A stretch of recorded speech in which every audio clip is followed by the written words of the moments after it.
Gurur Vishnu Gururdevo Maheshwarah Guru Sakshat Parabrahma Tasmai Shri Gurave Namaha.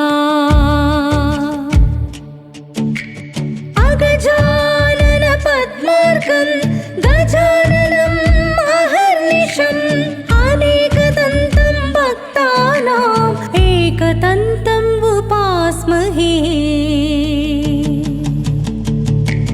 Vina Venkatesham Nanato Nanata Sada Venkatesham Smarami Smarami. Hare Venkatesham Prasida Prasida Priya Venkatesha Prayacha Prayacha. Sri Rama Sri Rama Jaya Jaya Rama. Sri Rama Sri Rama Jaya Jaya Rama. Mata Rama Matpita Ramachandraha. Swami Rama Matsaka Ramachandraha. Sarvasvam me Ramachandro Dayalo.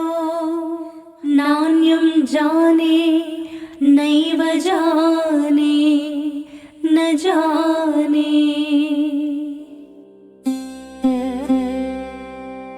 In this Kali Yuga, manifesting as a visible deity, Pratyaksha Daivam, upon the divine hills of Tiruvengadam, the recipient of devotion from millions of people, the glory of Sri Venkateshwara Perumal, the fortune of hearing it through this super recording company God has blessed us all with. Narada is described as a lover of disputes, Kalahapriya. However, all the disputes he initiates ends only in goodness. Once while chanting the name of Narayana, Narada was traveling through the celestial skies. So as I told you, Narada is described as a lover of disputes, but all the disputes he initiates ends up only in goodness. Once while chanting the name of Narayana, Narada was traveling through the celestial skies.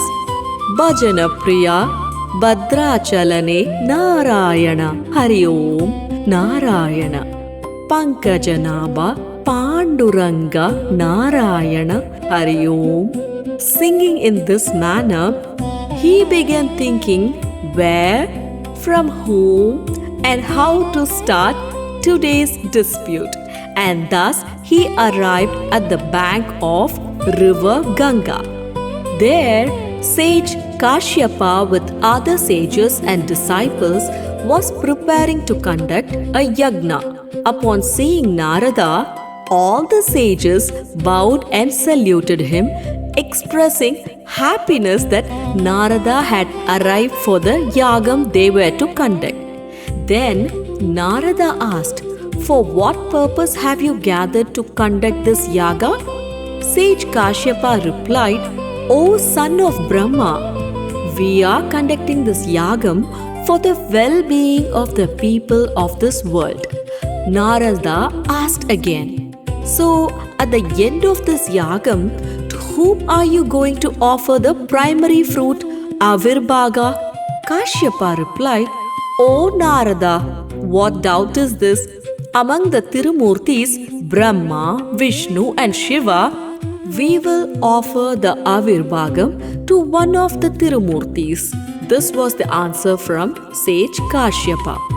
Narada asked again, "You are performing this yagam with the noble intent of world welfare. Therefore, among the Tirumurtis, find out who has the most love for the people of this world, and wouldn't it be the best to give the Avirbhagam to him?"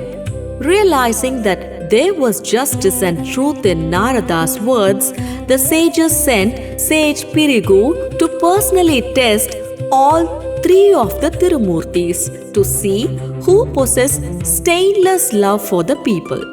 Sage Bhrigu first went to Lord Brahma. His abode is Satyaloka. Brahma, as if seeing but not seeing the sage, was indifferently engaged in his work of creation. Sage Bhrigu took a seat himself and sat on it. Then Brahma looked at the sage with anger. He did not say welcome to the one who has come. He did not say sit to the one who was standing. Since you do not know how to respect others, no one will worship you in the Bhulok, earth, anymore, said Sage Bhrigu and went directly to Kailasha. Lord Shiva and the goddess were not in the assembly then. Nandi Deva said they were in the inner chambers and Lord Shiva could not be seen. Therefore, deciding that Lord Shiva also did not truly love the people, Sage Bhrigu came to Vaikunta. Lord Vishnu, the resident of Vaikunta, was reclining on Adisesha with his eyes closed in yogic sleep. Now, Sage Bhrigu felt that Vishnu was intentionally keeping the eyes closed, though he knew that Sage Bhrigu had come. So, on anger, Sage Bhrigu kicked the chest of the Lord, who kept his eyes closed, with his feet. Lord Vishnu woke up with a start. "Oh sage, because of me, your legs that kicked must be in pain. Please forgive this fall. If you wish, I will massage your feet for a while," said Mahavishnu, and attempted to massage the sage's feet. Seeing the loving heart and compassionate nature of the Lord, the sage knelt down, held the divine feet of the illusionist Mayavan, and said, "Lord, please forgive me." To find out who among the Tirumurtis has the most love for the people, and to give the Avirbhaga of the great yaga we were conducting, we wanted to take a decision. Because of that, I, who came to test you, lost my senses and committed a great offense, said the sage. Lord Vishnu consoled the sage, telling him to forget what happened. Later, the sage came to the banks of the river Ganga and told Kashyapa what had occurred. All the sages decided to give the Avirbhaga of the yaga to Narayana. While this was happening in Vaikunta, Mahalakshmi was suddenly struck with intense anger. "Swami, ignoring me who always resides in your chest, you let the sage Bhrigu, who kicked you with his feet, go with mercy? Neither the sage nor you have respected me," said Mahalakshmi. "What work does Mahalakshmi have in a place where she is not respected?" She said this angrily to the Lord Vishnu and walked away. Once Mahalakshmi left, the ocean of milk and Vaikunta lost their splendor. The Lord Vishnu, with a troubled mind, left Vaikunta and started towards the earth in search of Mahalakshmi. The angry Mahalakshmi came to this earthly world and resided in a temple at a place called Kollapuram. Mahavishnu also wandered in many places on earth and finally came to the region of Tiruvengadam Hills. Observing the structure and beauty of the Vengadam Hills, Mahavishnu wandered through many places on earth and finally came to the Tiruvengadam Hill region. He was delighted by the structure and beauty of Vengadam Hills. Seeing the springs and flower gardens there, he stayed and rested under a tamarind tree. Because the natural wealth, holy water streams and flower groves bring peace to the minds of those who see them, Tirumangai Alvar sang on this Vengadam Hills as Vengadam, surrounded by flower groves, the cool great mountain Vengadam. Tiruvengadam, where clouds gather. Vengadam, surrounded by cool gardens. Now, the owner of such a glorious Vengadam hill, Adi Varaha Perumal, came along the path where Mahavishnu was sitting under the tamarind tree. Upon seeing the Lord Vishnu, Adi Varaha Perumal was struck with wonder. "O Lord Vishnu, why have you left Vaikunta and come here to the earth? May I know?" he asked. As the Lord Vishnu began to explain the details, Varahamurthy felt saddened and offered consolation to the Lord Vishnu. Then Lord Vishnu asked Varahamurthy to give him a good place to stay on that Vengadam hills. "What profit is there for me if I give you a place?" raised Varahamurthy as a question. "Because I am separated from Lakshmi, I have become poor. Therefore, if you give me a place on this hill, all the devotees who come to this hill must first perform puja and offer food to you, and only after that should they perform offerings and services to me," stipulated Lord Mahavishnu. "Lord Vishnu, because you stay here, this hill and forest will become sacred. I will give you a place and also arrange for an elderly woman named Vakula Devi to serve you," said Varahamurthy. During the Lord's Krishna avatar, after the killing of Kamsa, when the Lord was taking leave from his foster mother Yashoda, she stood with a troubled mind, unable to part with her son. Then he said, "Do not worry, mother.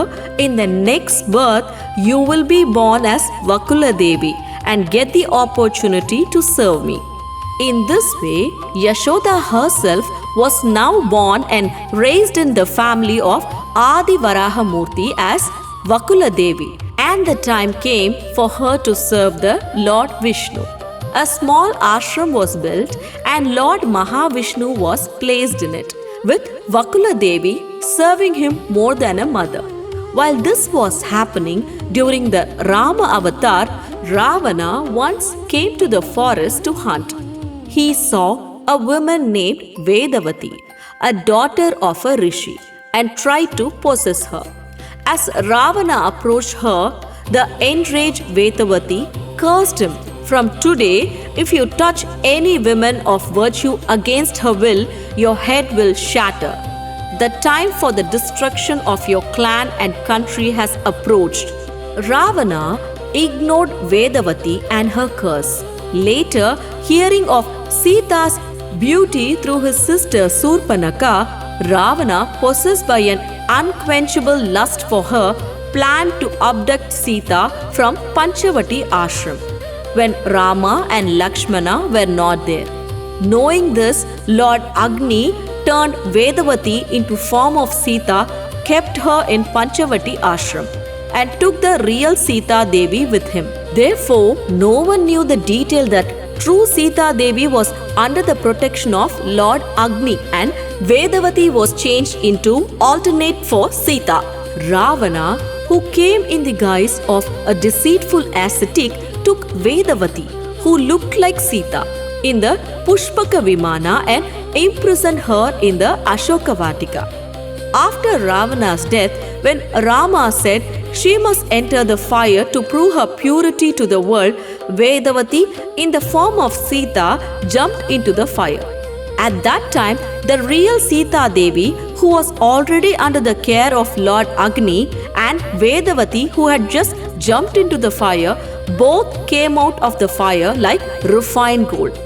As Rama stood bewildered seeing two Sitas, Lord Agni explained the events in detail to Rama. The real Sita Devi embraced Vedavati and said to Rama, "Lord, in my place she was imprisoned by Ravana and suffered in Ashoka Vatika. You must accept this Vedavati as your wife." Rama looked and said, "Mother Sita, I am committed to one wife.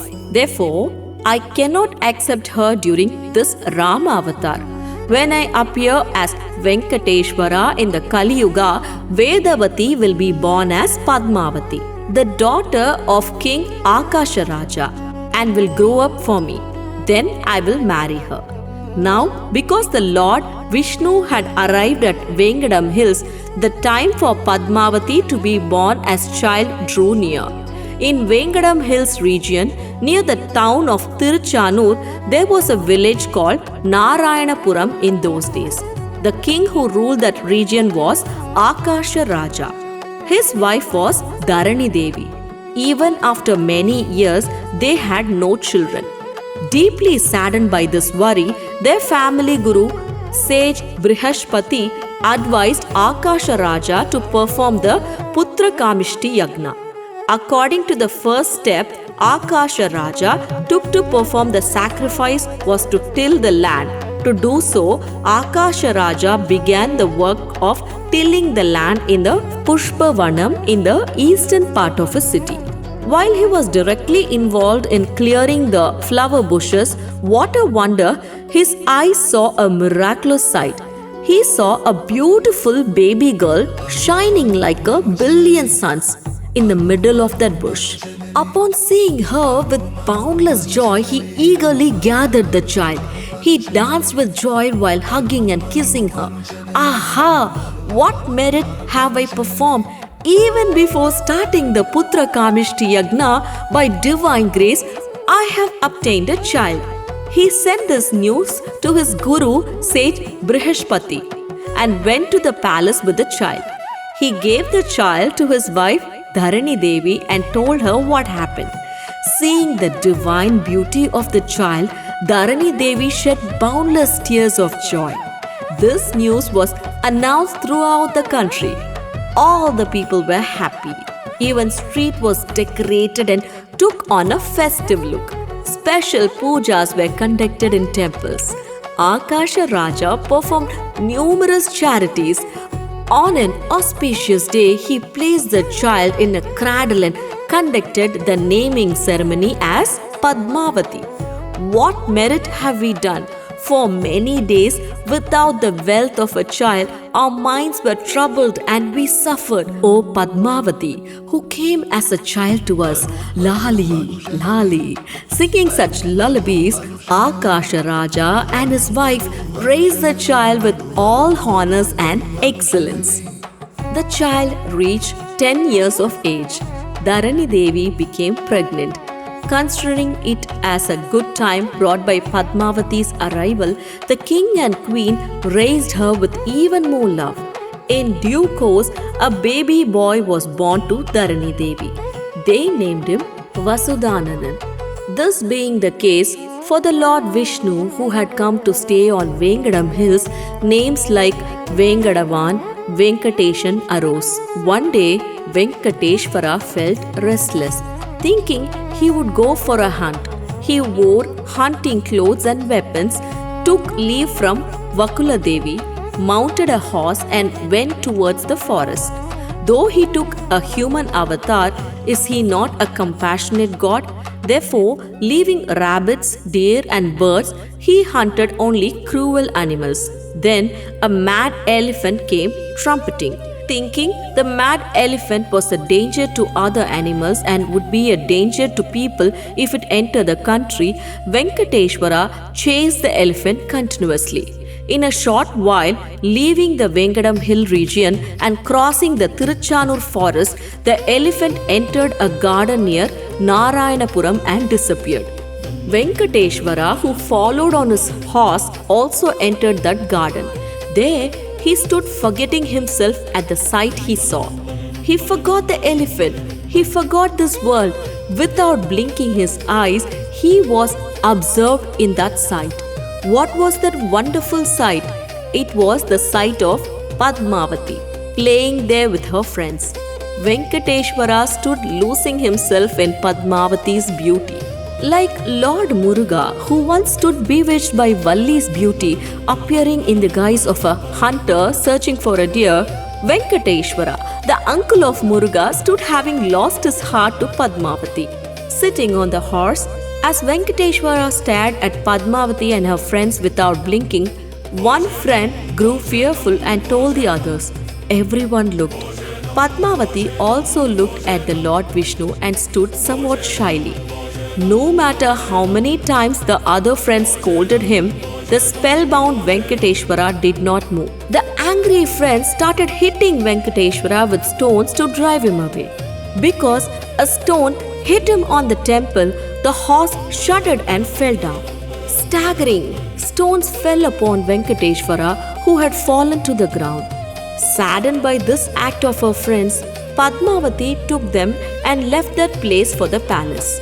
After going to the palace, she was only thinking of Venkateshwara. Bearing the wounds on his body and the pain caused by them, Venkateshwara slowly went to his ashram. Vakula Devi shuddered seeing the wounds on his body. Venkateshwara told her what happened. Hearing that, Vakula Devi got angry and said, "I am going to the king right now. Even if they belong to the palace, should they commit such an atrocity? I will go and complain to the king himself." She started to leave. Hearing that, Venkateshwara smiled and said, "Mother, you must certainly go to the Akasha Raja palace, but not to fight. You must go to talk about my marriage to Padmavati." Vakula Devi, who was applying medicine to the wounds on Venkateshwara's body, looked up at him with surprise and asked, "Marrying the one who hit you with stones? What joke is this, Venkatesha?" "Yes, mother, my heart has gone to her.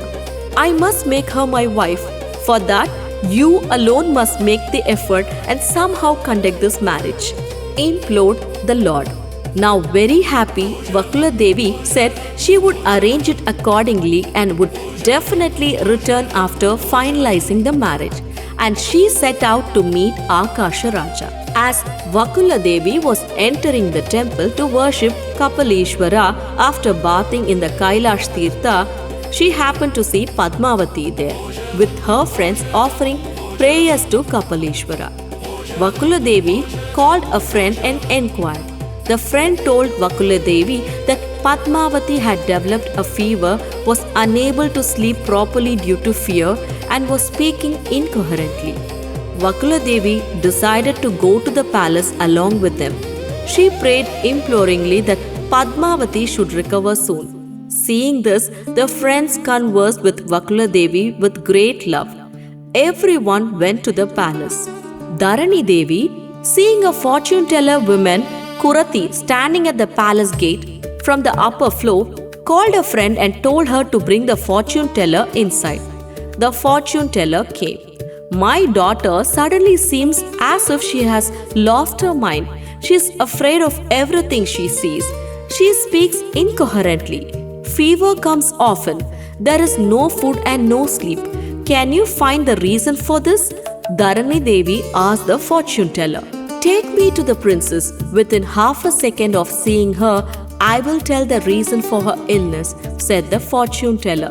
The friends took the fortune teller to the princess Padmavati. The fortune teller held Padmavati's hand. "As soon as I see the hand, have faith in me and listen. I will say it exactly as it is, like a gooseberry in the palm. The illusionist Mahavishnu. The illusionist Mahavishnu has entered the maiden's mind. Though he was hit by stones, she received his gaze with matching thoughts. They have fallen in love with each other."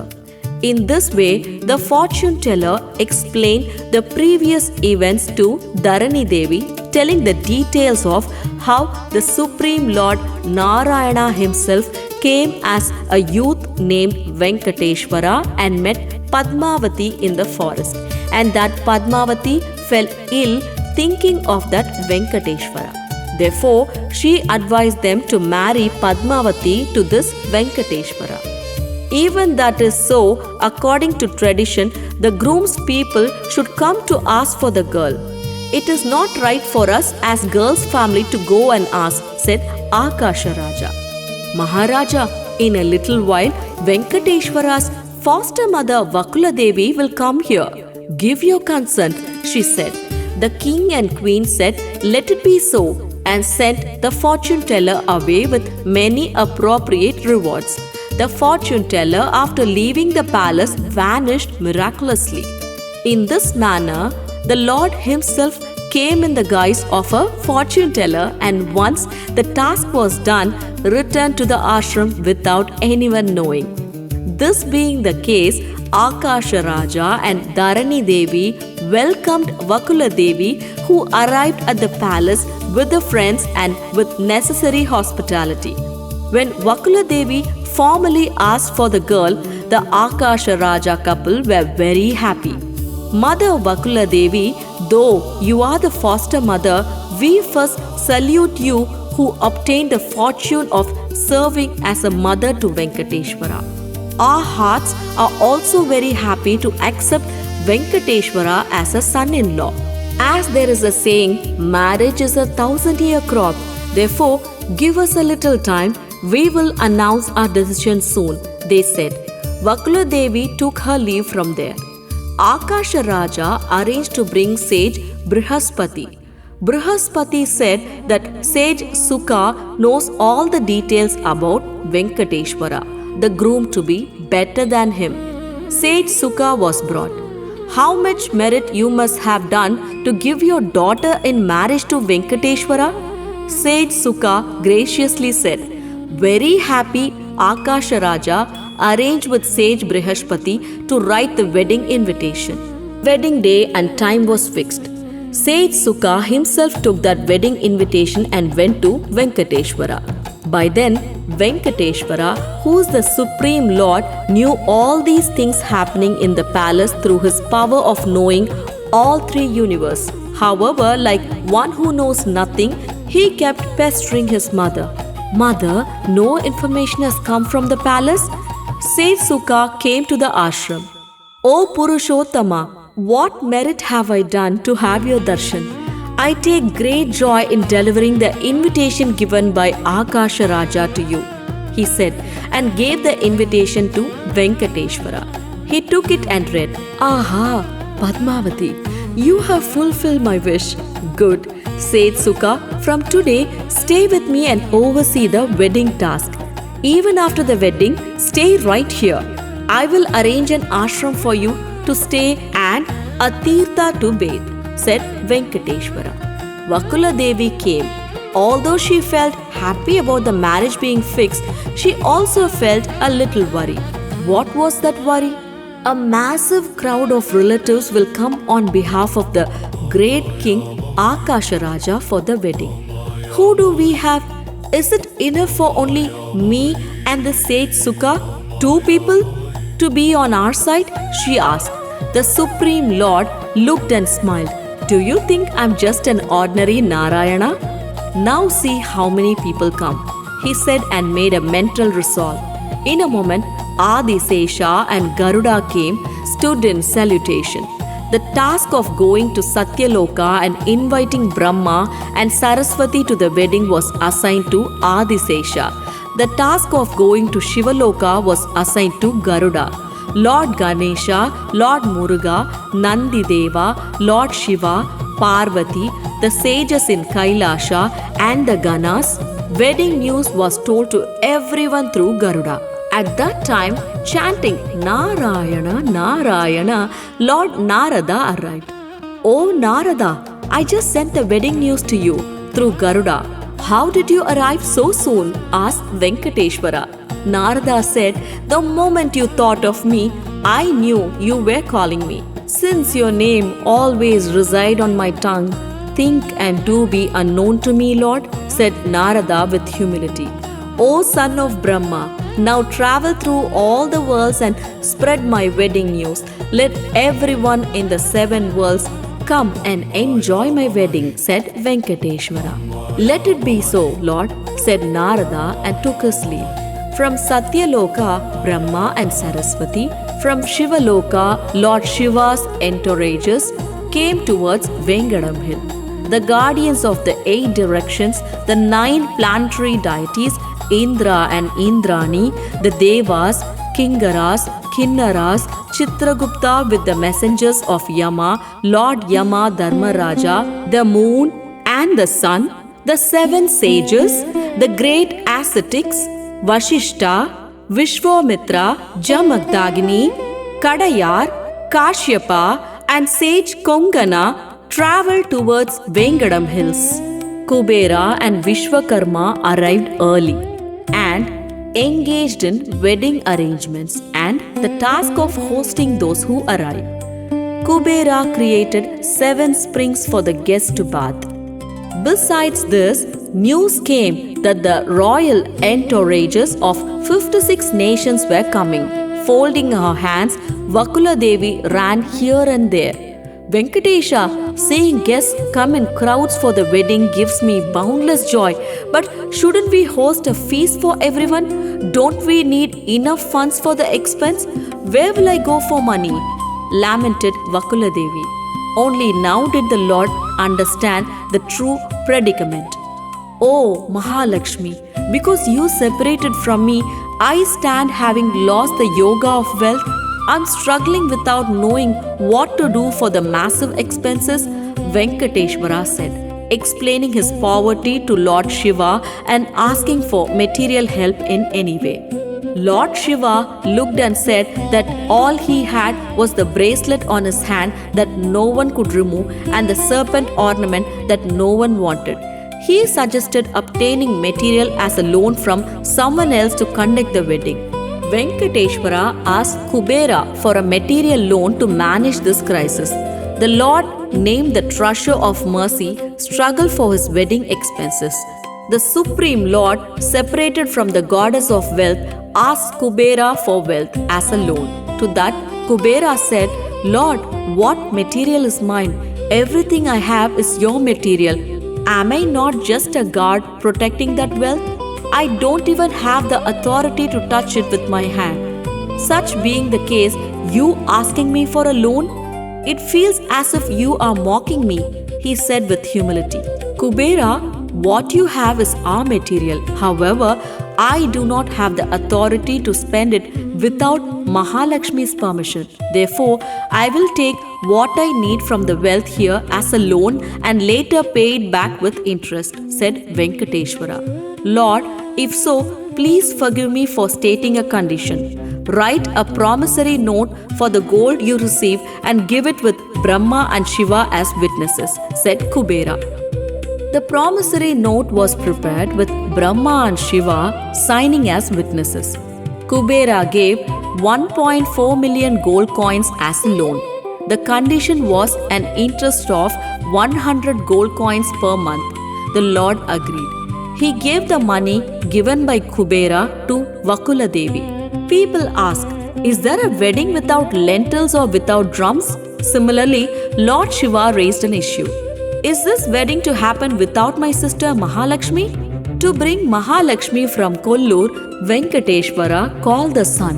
O sun, go and say that Mahavishnu's health is poor and there is no one to help. Tell her he is always thinking of her and lamenting and bring her. And once she comes here, I will speak calmly later and make her agree to this wedding, he said. Accordingly, the sun went and told Mahalakshmi. Mahalakshmi was startled and shuddered. Is it so? All this suffering came to him only because he separated from me? She said and came running. The deceptive Lord was lying on a bed like a sick person with Shiva on one side and Brahma on the other, slowly fanning him with a yak-tail fan. A funny drama was happening there. Mahalakshmi, stepping off the chariot, seeing the Devas, sages and Ganas moving in crowds, thought her husband's illness had become severe and perhaps all this crowd was there to see him. She came inside the ashram, crying out without understanding anything. Mahalakshmi sat beside him, hearing the sound of the Supreme Lord lying on the bed, slowly moaning, Lakshmi, Lakshmi. Upon seeing Lakshmi, Shiva and Brahma left that place, holding the hands of Mahalakshmi sitting beside him, and the Lord opened his eyes. Smiling slowly, he asked, What, Lakshmi? Were you afraid? There was no weariness in his face, body or voice. Mahalakshmi, who realized that the Lord, the deceptive Krishna, had brought her by telling a false reason about his health, asked with a stern face, Lord, what is this game? The Lord Venkateshwara rose from the bed, slowly embraced Mahalakshmi and gently explained the matter of the upcoming wedding between him and Padmavati. Hearing that, the goddess got very angry. No, while I'm here, another woman for you, she lamented. The Lord calmly consoled her. During the Rama avatar, didn't you tell me to marry Vedavati? She herself is Padmavati in this birth. Hearing this, Lakshmi was pacified. Mahalakshmi stated that she herself would stand in front and conduct the wedding, and she began to oversee further tasks. The next morning at dawn, Venkateshwara took a holy bath, wore new clothes, and adorned himself with high-value ornaments. Mahalakshmi herself beautifully placed a tilak on the Lord's forehead. They called Garuda. Venkateshwara set out, mounted upon him.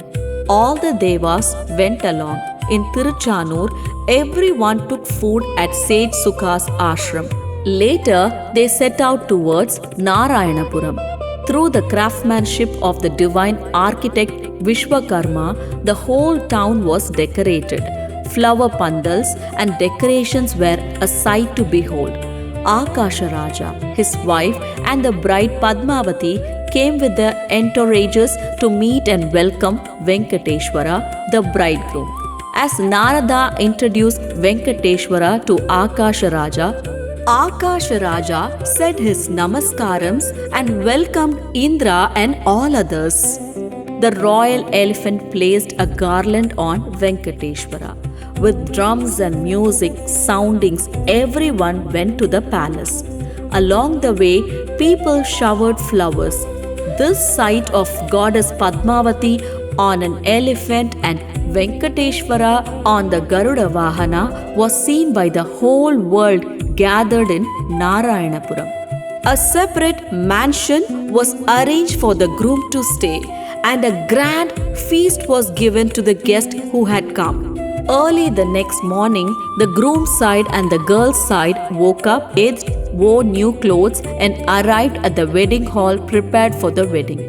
With strings of pearls hanging on a ruby platform under an emerald pandal with gold tassels swaying, auspicious women singing with joy, stainless Vedic scholars chanting mantras, Lord Venkateshwara placed the auspicious thread Mangalya around Padmavati's neck. In this way, this divine wedding took place. With fire as the witness, all rituals were performed according to tradition, and Akasha Raja gave away Padmavati Devi as a gift Kanyadana to Venkateshwara. The wedding festivities took place grandly for 6 days. All the guests took their leave. The groom Lord Venkateshwara and goddess Padmavati took leave from Akasha Raja and set out towards Vengadam Hills. Mahalakshmi and Vakula Devi went along. On the way at Agastya Ashram, Mahalakshmi said to the Lord, I will join you when you go to Vaikunta. Until then, I will remain in Kollur. And she took her leave.